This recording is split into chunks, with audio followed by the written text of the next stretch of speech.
Hey friends, a lot of users have asked what should we do when we encounter the DistributedCOM event ID 10016 error on our system, and I'll give you a very basic answer to this. It has been approved by a lot of users, and do not follow all of those registry editor fixes over the internet.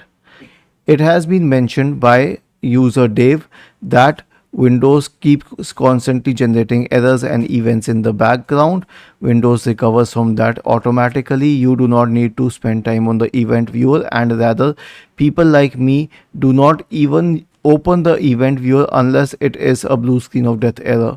This has been approved by a lot of users, and if we scroll down further, it has also been confirmed by this popular MVP by Microsoft Kapil Arya, who said that these errors are usually harmless and present on most Windows devices. You can safely ignore them. Was this helpful? If yes, then please subscribe to the channel, and if not, then let us know in the comment section of this video on how we could help you further.